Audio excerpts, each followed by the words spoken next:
Hi, my name's Katie. I'm a real alcoholic. I've been sober since May 30th of '89. I'm extremely grateful for that. I get the pleasure, the privilege, the honor of introducing Linda W. Linda came in this program, and she's not the woman that she is today. She came in a little scared, a little angry, hugging the back wall, and I can say today she is not doing that. If you know Linda, she's full of service. She is one of the founding, not fathers, but the founding members of this organization, this 11th the 11th Tornado Roundup. Did I mention she's in service? She does a lot of service work. She goes to a lot of meetings. Her journey with God is just amazing, and I can't wait for you to hear about it. Come on up, Linda, and share your story. Hi, everyone. I'm Linda. I'm an alcoholic. My sobriety date is January 20th of 2010. I'm really grateful for that, but I am most grateful for today. Today is the day that counts the most, and y'all all know that. I say it all the time. Woo! I'm supposed to tell y'all how I was, how I got here, and what it's like today. And a lot of y'all know what I was like when I first got here. Well, not a lot of you. There's one person sitting in this room that knew really what I was like, and that's my child. She came, and I'm so grateful that she's here.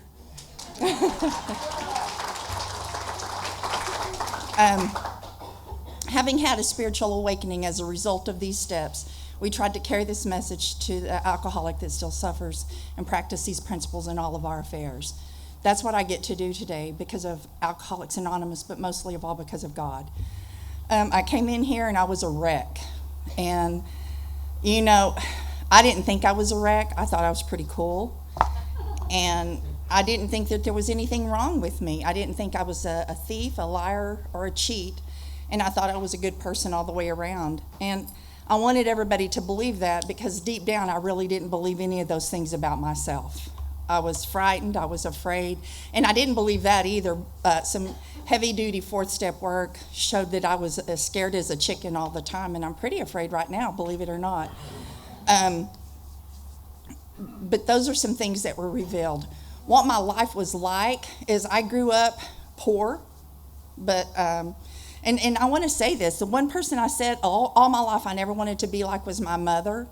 Today, every quality I have that's my mother's, I'm grateful for because she was a tough woman. And, she raised 4 girls by herself, and I can't be thankful enough for her for doing the best she could with what she had because she had some crazy kids on her hand. But I grew up I say it was on a farm, it really wasn't, but we grew up in the country. We raised cows, horses, pigs, chickens. We farmed. We had our own garden. We did all of those fun things that now I'm like, ew, my hands are dirty, But I learned how to be a tough gal, and that's just the truth, I can remember at probably around 7 years old, we were in the fields working with my grandparents, and that's how we made money for our school clothes. That's what we did, and so our life was like that. And I was the youngest of 4 girls, so I got picked on a whole lot. It just was the way of it. And, I found out that I really was kind of maybe a little bit of an accident. But that's okay, I'm here. So I guess good, bad, or medium, it's what it is, But needless to say, I could slop the hogs, I could milk the cow, I could make butter. We could do all of those things. I don't think I realized that I was showing some crazy tendencies from young because we lived in a really small house, so my mom put a trailer out by it, and I stayed in the trailer, and I'd be out there just singing songs that had cuss words in them because we weren't allowed to cuss. But if I was singing those words, I could get by with it. Right? So it's crazy. But, I was a little crazy, but I was a total introvert when I was young. I tell people I was a nerd. I tell people when I turned 49, believe it or not, I'm older than 49. I bet y'all didn't know that, right? Lied to me. But I went around for days saying I'm 7 squared, and finally I had a really good friend say, Linda, that's really kind of nerdy. And I was like, but nerdy is cool. So You know, I grew up, I grew up tough. I mean, I played basketball, was in sports, but I was the kid that was kind of always in the background. I was never in the forefront. Didn't want to be in the forefront, just the follower. I was really a follower. And, I think, well, the truth is my mom was a bartender, so I think my first drink was somewhere around 9 or 10 years old. And we would go in and help her there, and I just thought that was the coolest place ever to be, and it was smoky and dirty and all of those things that a bar is, in the morning, but we didn't have those beer goggles on, as girls. We thought it was a cool place, so, we'd go in there and play pool and have fun and help mom clean up and start her day, but it was just part of life. Mom said, you can drink in front of me, but never drink when you're not with me. And so, all that makes you do is start being a little deceitful. So probably somewhere around 15 or 16 is when I started having fun. I guess it was 16. I kind of changed friends. I didn't realize then that I was probably some alcoholic behavior. We changed friends and places and all of that, but I changed friends, and I would drive them around forever.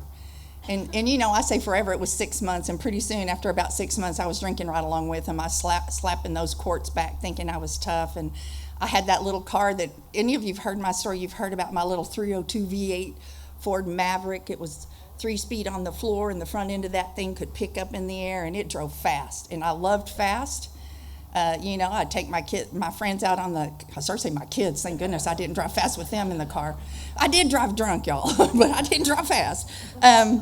But we'd get out on those country roads and we'd drive 100, little 2 lanes, 100, 113, that little car would go. And I had a lot of fun in that car. And I had a lot of fun with those people. We'd get in the back of pickups and have water balloon fights and all that stuff. And that's when drinking was fun. That's what it was all about. And there was a lot of years I kept trying to recapture those moments, those fun times, all of those things that I did when I was a kid, and they were just crazy, wild, and neat, and these were the best friends I ever had, and I kept trying to recapture those friendships, all of that stuff, because I wanted to find something that would make this feel good in here. I got married right out of high school, worked on a dairy. Oh. And, the other gross place I've worked, I'll just get it out there, is a casing plant. If you haven't done that, don't ever do it. But needless to say, as you can see, I'm kind of well-rounded. I've done a little bit of everything. But, we had fun. We played hard.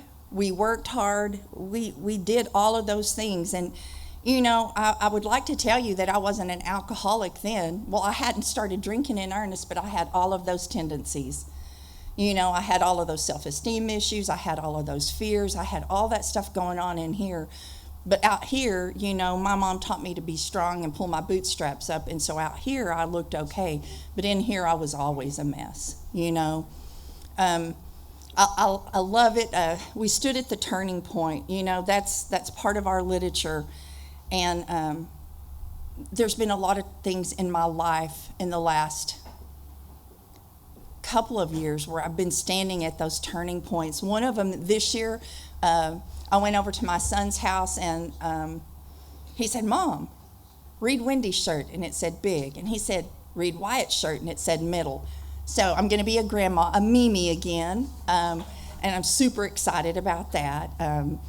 They're just amazing kids, and when they scream Mimi when I walk in the door, my heart just turns over, and it's just the pleasure. I think back to how I was 13 years ago, and if I was still that woman, I wouldn't be getting to enjoy the pleasure of hearing that voice, because I would be too busy thinking about that next drink and where I was going to get it and how I was going to get to it and how I could take advantage of any single one of you that might be there just to get it, this is mine.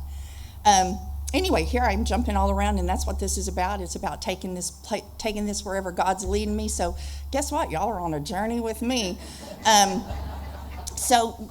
Really, we drove around, we played, and I got married, and that marriage was not what I thought it was going to be, but I got married to get away from that woman I mentioned earlier, my mama. And, you know, I look back on it. She begged me not to get married. And I look back on it today and I'm like, oh, I should have listened to her, you know. And I say that y'all taught me a lot of things that my mama told me, but I wouldn't listen to her. You know, she told me. She told me all of these things, and I just disregarded her. And I think a lot of us do that with our parents. We disregard them because we know more. You know, I just knew more than her until I was probably about 30 years old, and then I realized she knew quite a bit. So, you know, I got married, I did all of that, and really I didn't drink hard and heavy, but when I drank to get drunk. And that didn't mean anything. You know, everybody's got to get that little buzz where you can't feel your nose and everything's just fun. You know, and it was that first drink. It was the first one that hit my stomach, and my nose would start feeling numb, and I was like, here it comes.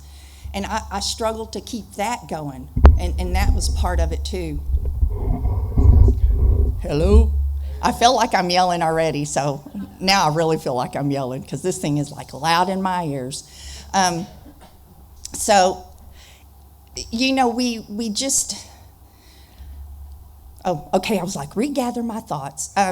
So, you know, that marriage lasted 7 years, and, you know, I'd like to tell you that everything about it was good and perfect, but it wasn't.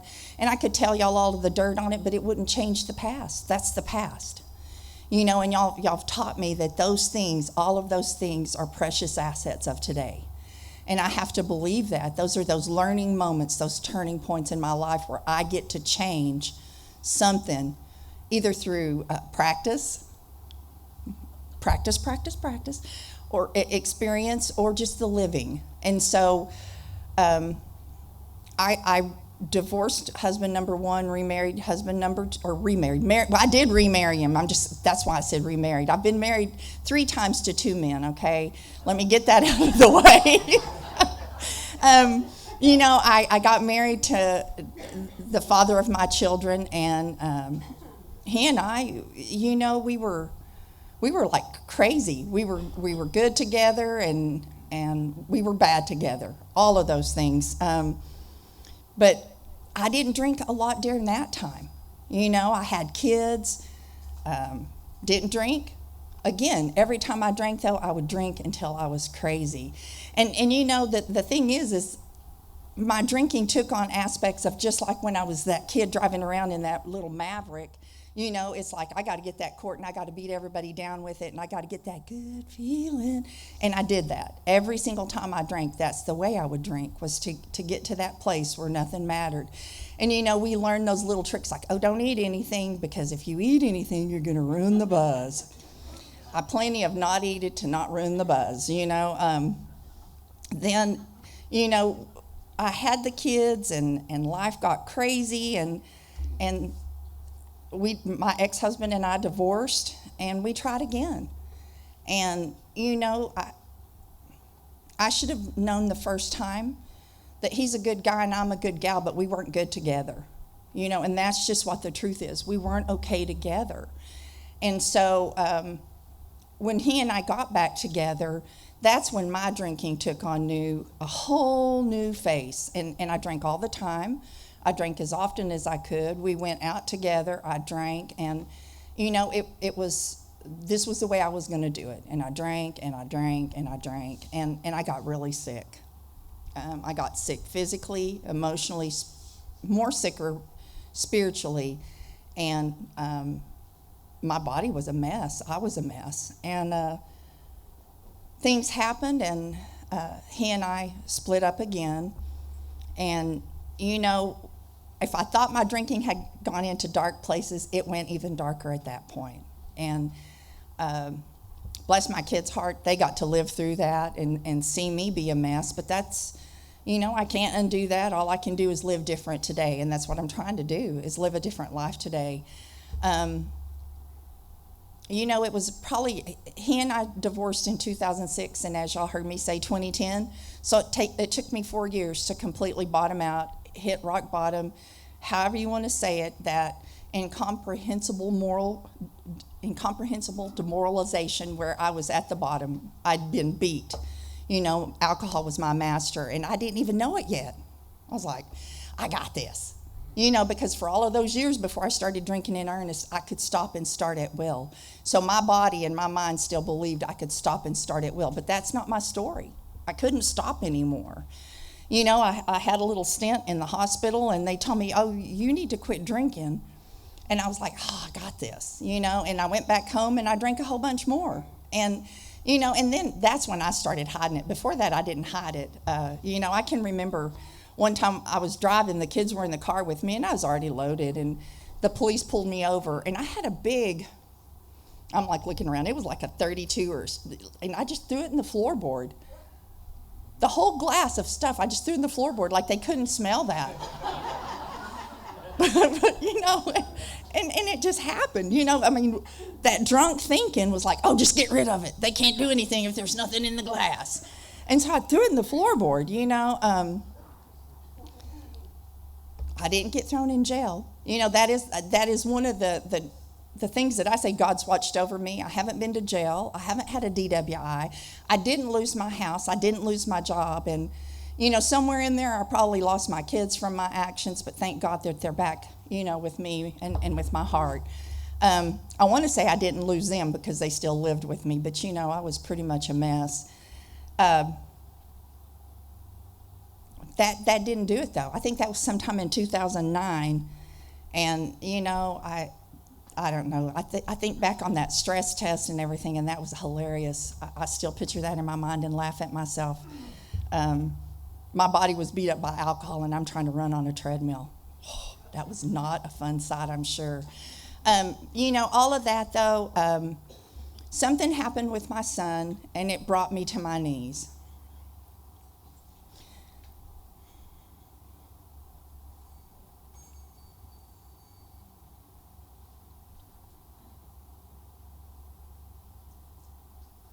That's always, other than the stuff about my mom, the hardest part of my story, because God did for me what I couldn't do for myself that day. I couldn't stop no matter what. I could not stop.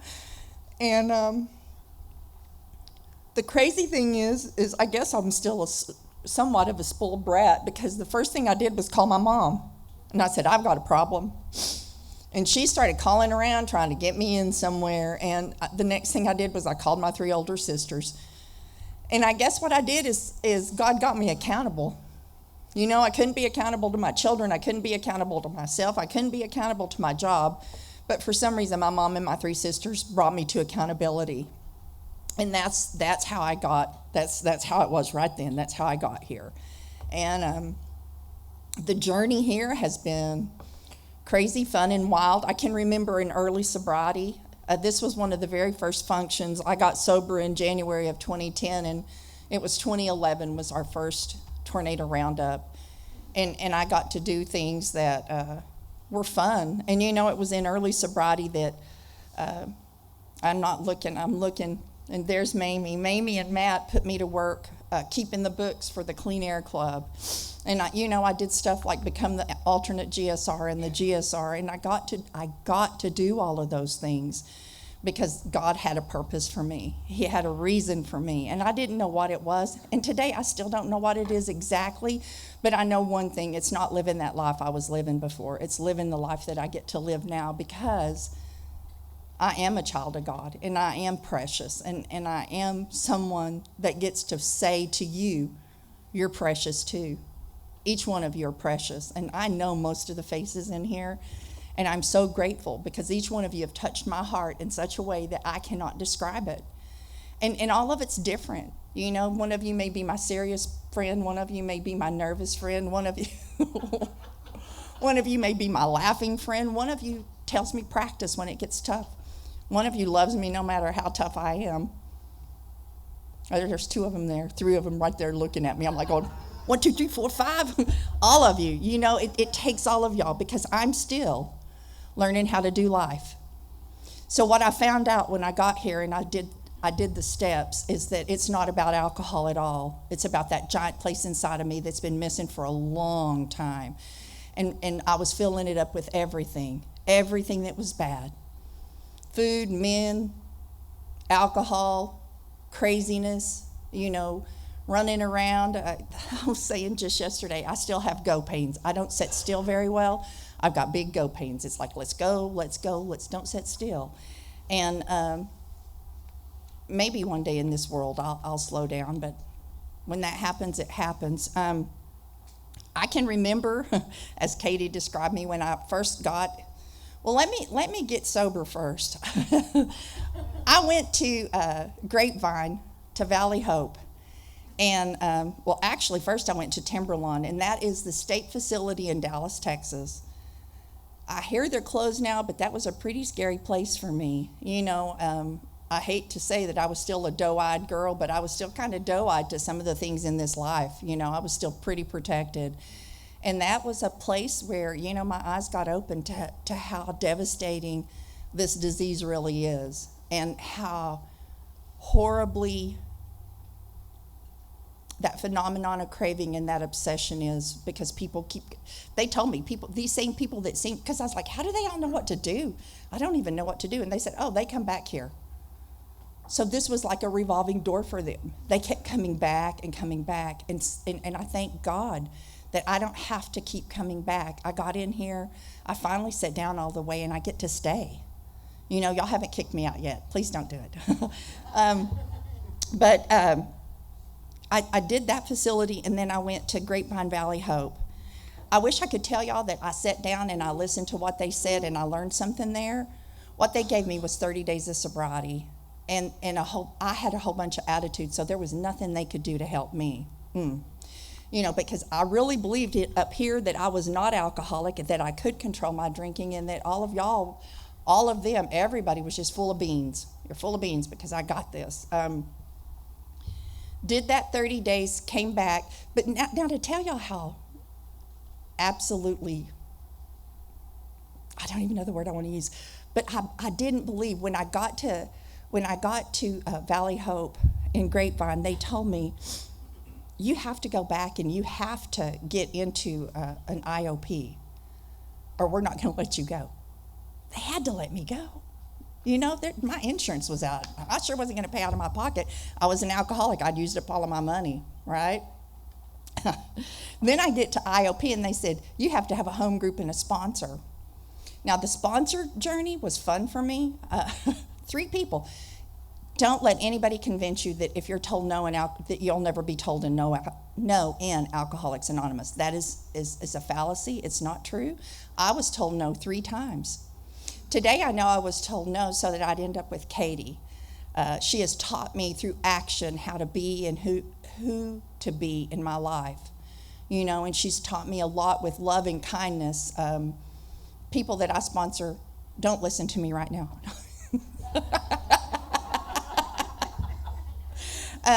By example. Katie leads me by example, and she still does it today, and I'm so grateful for her. I don't know what happened with those first 3, but I know they weren't the 3 for me. And I want to encourage you, because if you get told no, that person's not for you. Don't stop until you find the one that's right for you, because Katie is absolutely perfect for me. She knows me. But I got to Alcoholics Anonymous, still didn't believe I was an alcoholic. And I was one of those people that would say it with my mouth, but my heart and my head didn't really believe it yet, because, and I was angry.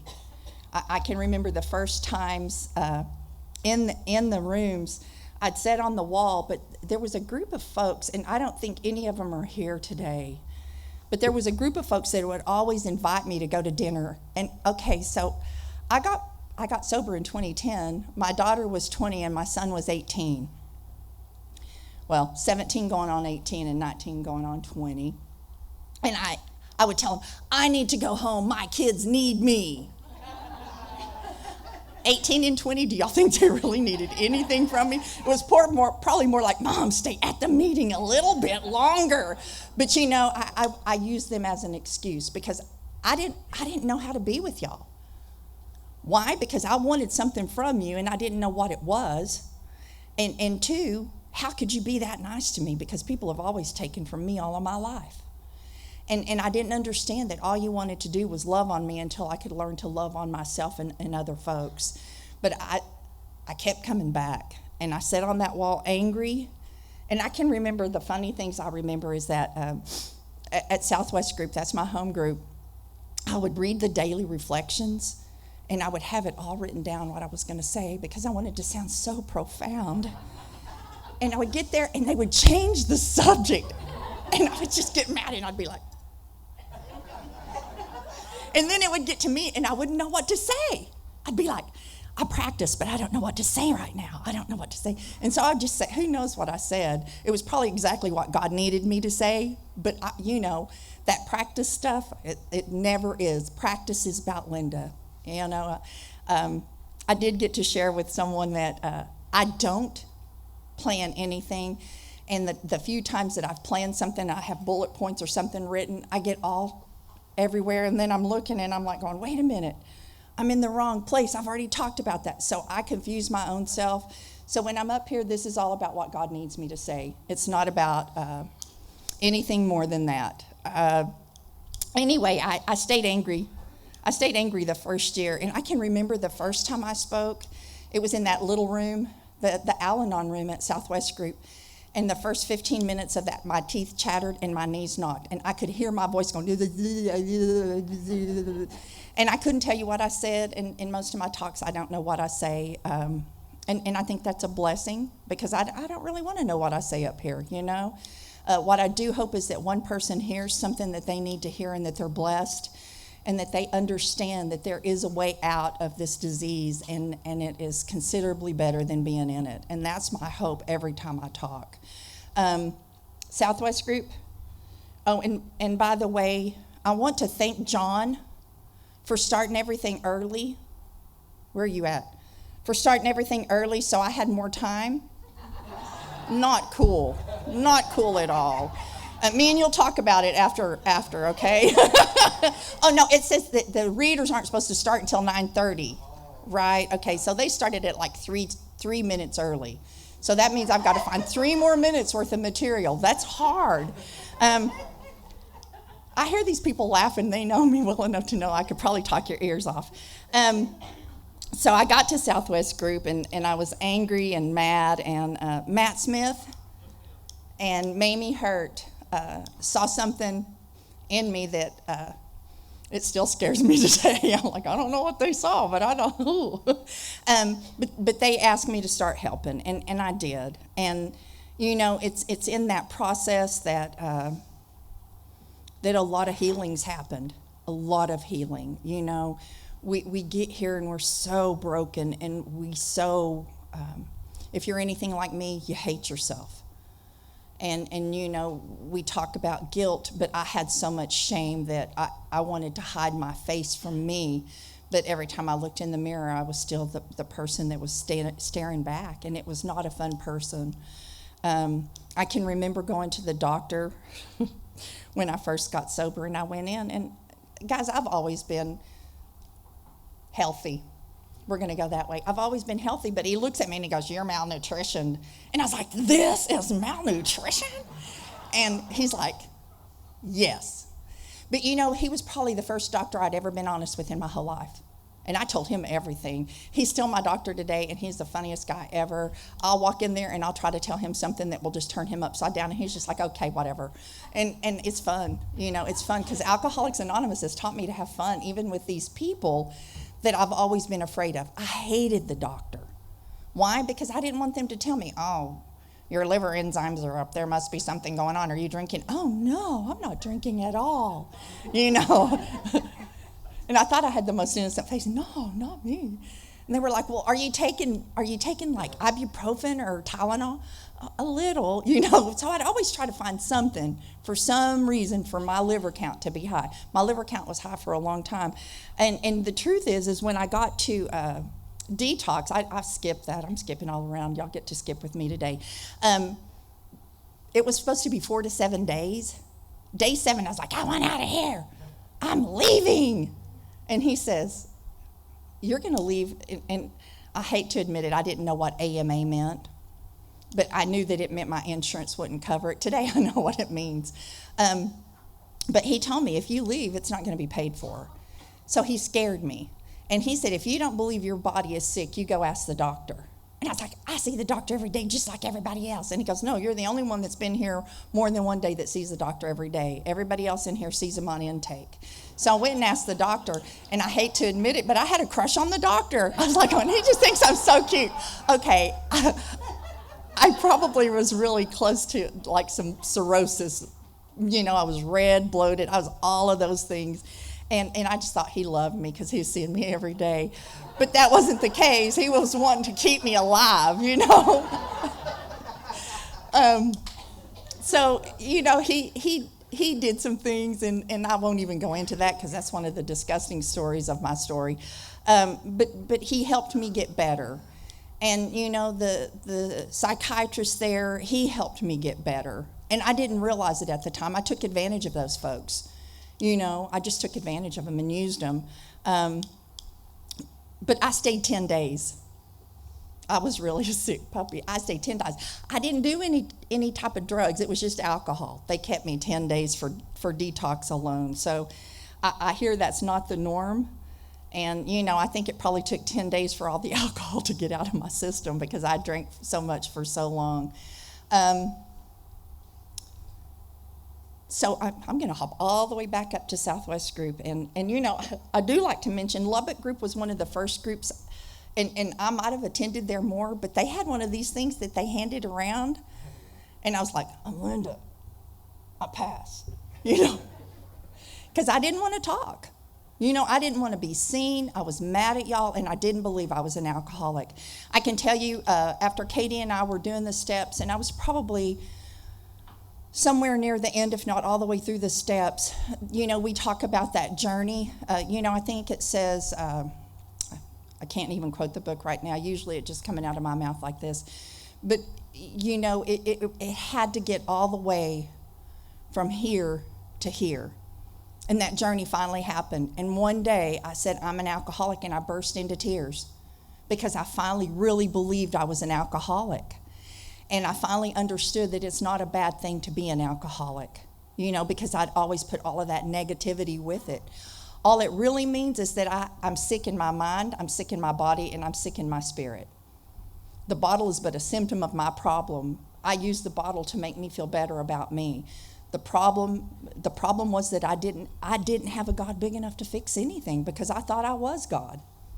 I thought I owned and did, and, Mama taught me to be tough and strong. I can throw hay over my head. I got this. And I didn't have anything, I didn't have it. And that little farm girl started learning about what real life is, and I started living different, and I got to start doing the things that I should have been doing, all along. And I could try to wish that away, but those are experiences that I get to share with the women I sit face to face with, knee to knee with, and look eye to eye and say, this is how I was, but it doesn't have to be how I am or who I am today, nor do you. There's a way to live that's extremely better than the way you've been living, and that's what this is about. Having had that spiritual awakening, I get to share my journey with other people. Some people can relate to me. Some people had it way easier, some people had it way tougher. There's no set way, but what I can tell you is that it says our Creator has entered into our heart in a miraculous way. That has happened for me today, in a miraculous way. The things that happened for me are not about me anymore. It's about what goes on out here. I like to talk about being present in the moment. A lot of times this thing gets going and I'm trying to figure out what everybody wants and fix everything. But what I'm doing is I'm wasting away the hours I could have spent and the energy I could have spent being face to face with people that I care about. And I try to, people have called them, somebody even called them like squeaking monkeys. I'm still trying to figure out what a squeaking monkey is.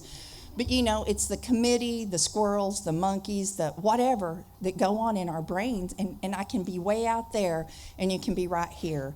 Today I can be a lot more present and I can be with you when you're with me.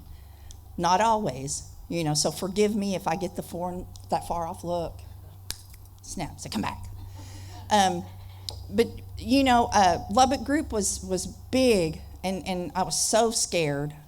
And so I was like, I'm never going back there. I go back there. It's a great group. Let me tell you, every group in this town is a great group. Why? Because each one of us need what we find in that group. That's why it's great. There's no good or bad. It's exactly what it's supposed to be for each one of us. And I love that. You know, when I got here, it was like this group, that, and that group, that. I'm like, no, I'm going to love all of y'all because this is the way I get to do this. I ended up at Southwest Group, and before they would let me out of IOP, as I told y'all, I had to find a sponsor. None of that was true. I'm glad they made me do it, and I'm glad they told me I had to find a home group and I had to find a sponsor, and that began the journey of life for me. I was reborn.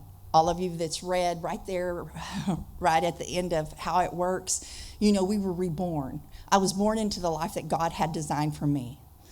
I was born into the space that God had for me. It just took me a minute to get there. You know, it took me a minute. And I'm not mad about that. I'm not sad about it. You know, I hate the things that I did to people, but I can't undo them. What I can do is live different today. And that's the gift of sobriety. That's the gift of knowing me, meeting me in the mirror in the morning and saying, oh, girl, you're getting older, but still loving me, you know. And guess what? One day at a time happens, and I do get older, and that's okay today. You know, I had somebody tell me, I'm only what I tell myself I am. And so I quit telling myself I was old. I'm mature. I want y'all to know I'm quite mature today. And so that's okay with me. I get to be those things, and I get to hear those things because I'm sober and I'm present. And all of those things used to piss me off because I thought I knew everything. You know, I came in here. So my first big fourth step, in treatment, it was like I did this to them and I'm sorry. And the guy just was like, uh-huh. And it's probably because for the first 6 months of my sobriety, I really was in a fog.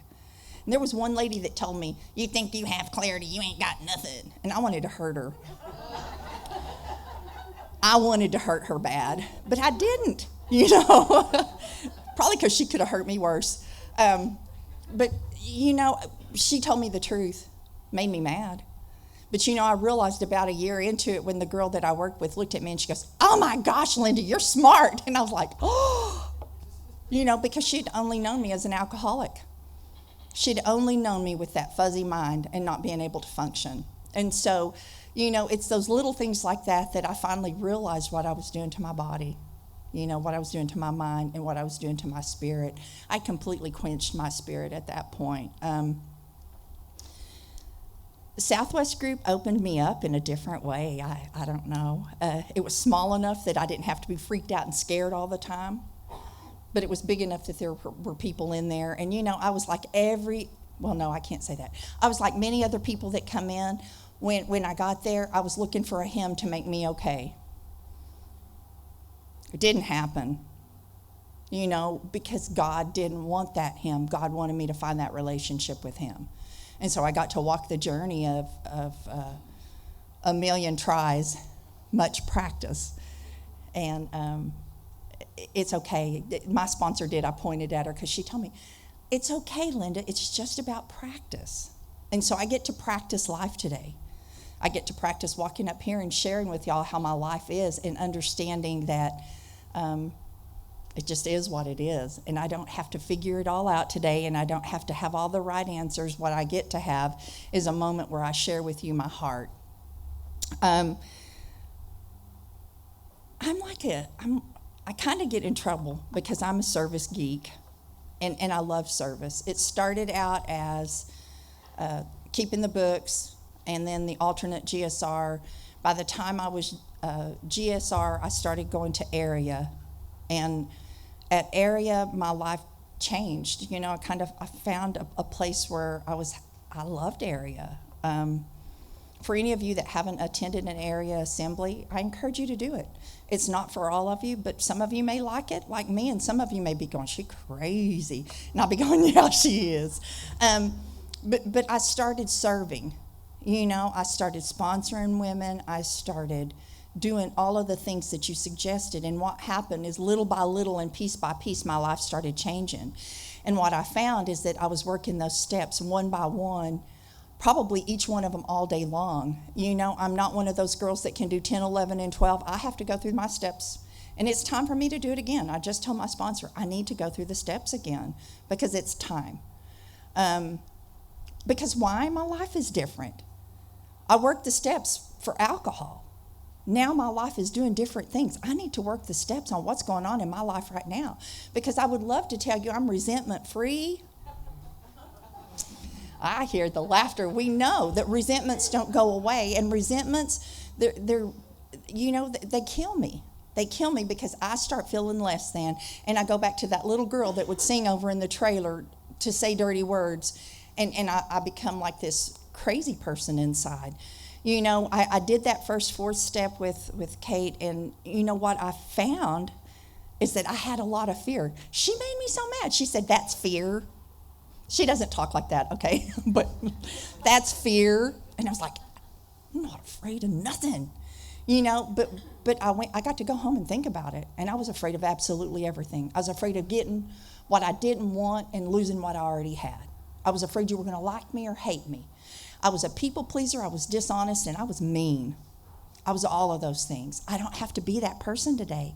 I get to be someone different, Our book talks about, and I really I'm so happy for this, for our theme, half measures availed nothing. We stood at the turning point. I stand at a turning point. I'm here right now, but I've got to ask for God's protection and care. And this book right here tells me with complete abandon, I don't get to do anything. So I get to plan, but my outcomes are there. They're already prepared for me. Am I going to fight my outcomes, or am I going to embrace them? Today I fight some of them. I do, because I want my way, because I still can be very selfish. I love it. Y'all say y'all wake up with untreated alcoholism. I wake up with untreated selfishness every day. Every day I wake up going, what am I going to wear? And I wonder what coffee's going to be like today. I wonder how work is going to be. And then I'm like, whoa, stop, pray. And then my day really starts. That's when my moments start, my life starts, and I get to start living in that space that y'all promised me I would find. What am I? I'm rocketed into the fourth dimension. I'm sitting here with you right now going, this is the coolest stuff ever. Even though I thought after the first 5 minutes I'd quit being a little nervous. I'm still nervous, and that's okay. All of this stuff, I get family today. And I love that, I love that my son is doing so well, and his children are just the most beautiful people. They're so beautiful. I will confess to you all, people told me, when you have grandchildren, you're going to love them more than your kids. And I love my grandchildren beyond words, but my kids are still my heart. That's cool. One of the other things I got in Alcoholics Anonymous is I got to be with my mom when she left this earth. And it was a journey. We found out, I was with my daughter, and we found out that she had cancer, lung cancer, and she had just a few months. And Mom chose to go home and us girls take care of her. We were her hospice. And she lived in Dallas, so I'd come home and work 3 or 4 days, and I'd drive up there and work from her kitchen table for 3 or 4 days, whichever, and I would sit with her. And, I'm so grateful that I got to make an amends to her. My mom was a hoot. One of the amends, and I've got the certificate in my back room, she always told me she was a private dick, and she liked saying that I was a private dick. I was like, come on, Mama. But she really was. She really was. She's got the certificate. And I got to make an amends to her because I didn't believe her. I was like, you're all pregnant with Roxanne, rolling around on the ground, taking pictures of people. I was mean, right? But I got to make an amends to my mama for the things that I said and the things that I did and the way that I treated her. Because I treated her like a lot of kids treat their parents, like I knew more than her. And I didn't give her the credit, But I got to make that amends, and I'm so grateful to say that when she took her last breath, I just kissed her on her forehead and told her I loved her. And my hand was still on that woman when she took her last breath. That's big.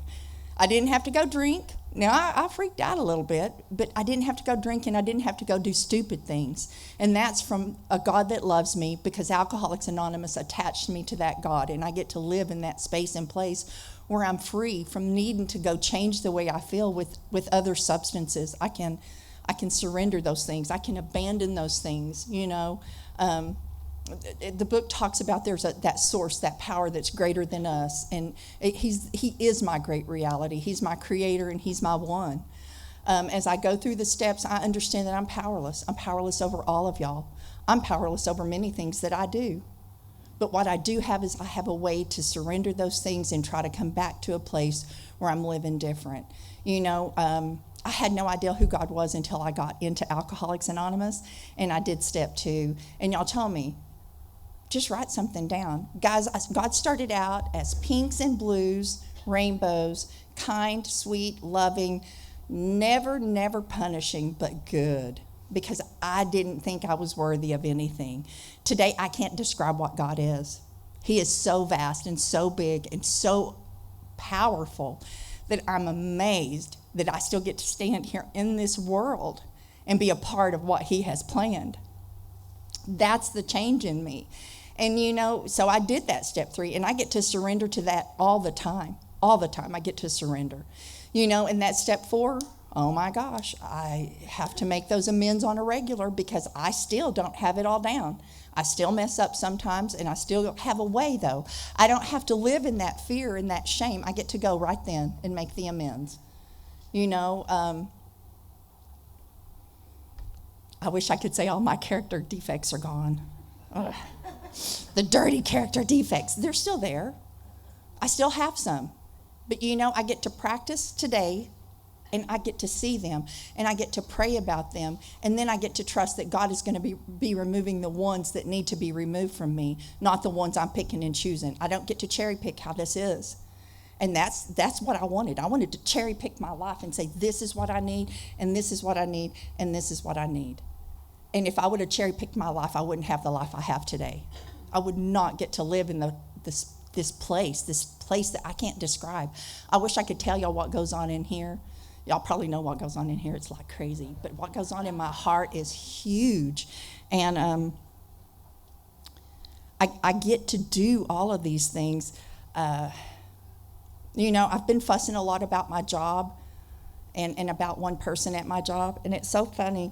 God's kind of revealing to me that I keep asking him to help me with it, so it keeps getting really heavy up there. And I'm like, oh my gosh, okay. Maybe I'll quit asking for help with this. Not really, but it's so that I can grow.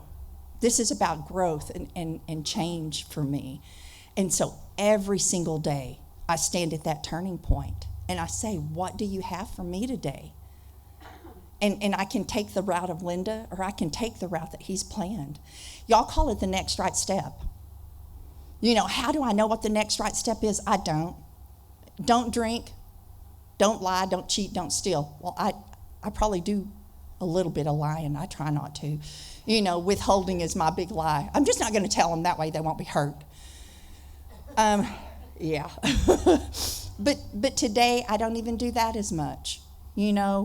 If you ask me how your hair looks, I don't have to say it looks good. I can say, oh, that's different.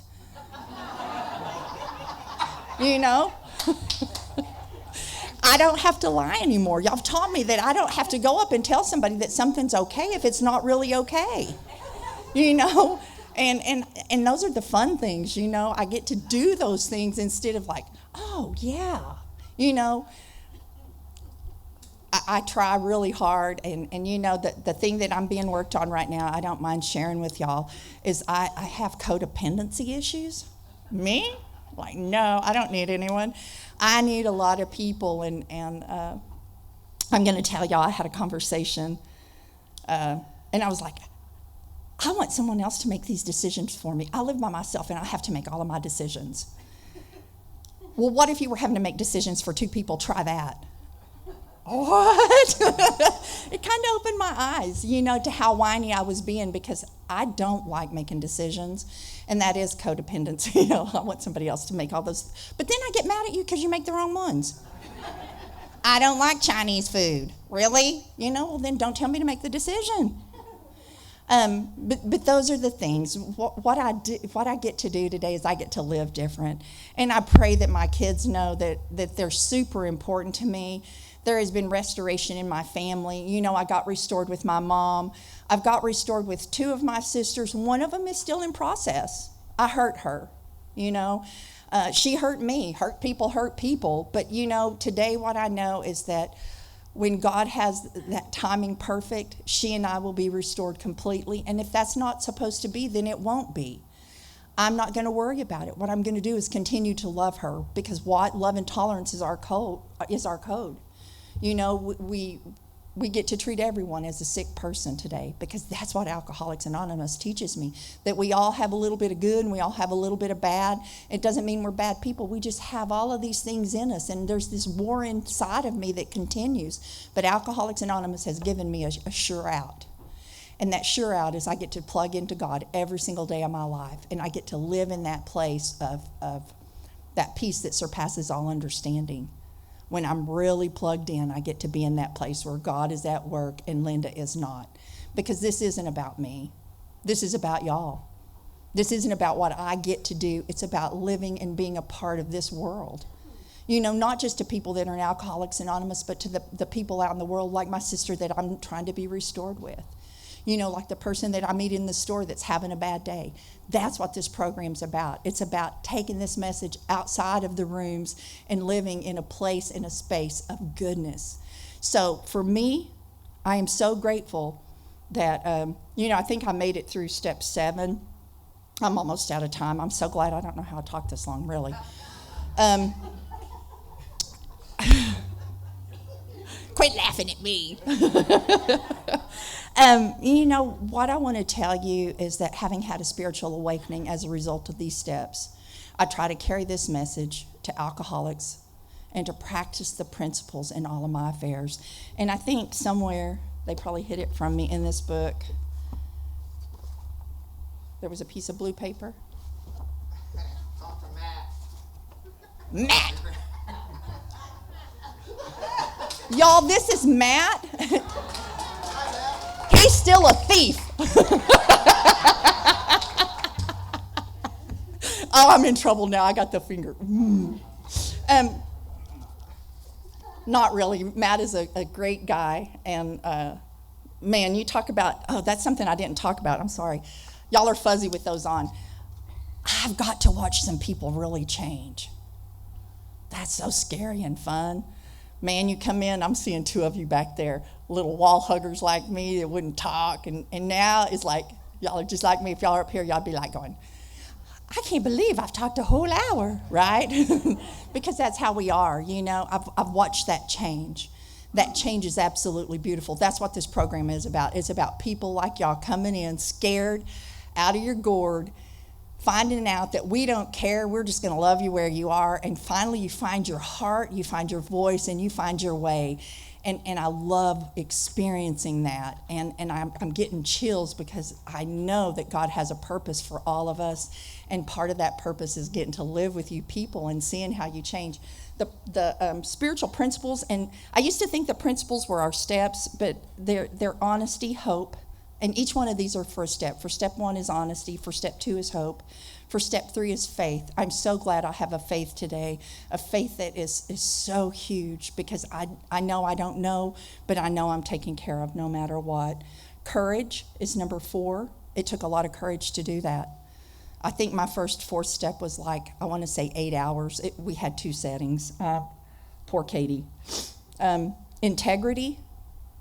That's where I get to share this with others. Willingness, that's saying that I got these defects and I'm still letting go. Humility is about letting God pick and choose the ones that he's going to pick and choose today. Brotherly love, got lots of it for y'all, sisters and brothers, okay? Step 9 is about justice. That's about me making right the wrongs that I've done. Step 10 is perseverance. I love that word. That's such a cool word. Y'all should say it. Try it. Perseverance, right? Spirituality, step 11. And then service is step 12. You know, through prayer and meditation, my life has changed. Through Alcoholics Anonymous, again, I'm going to tell y'all introduced me to God, and God has made me a person and not just a thing. I get to be involved and in love with life. I'm so grateful for Mike.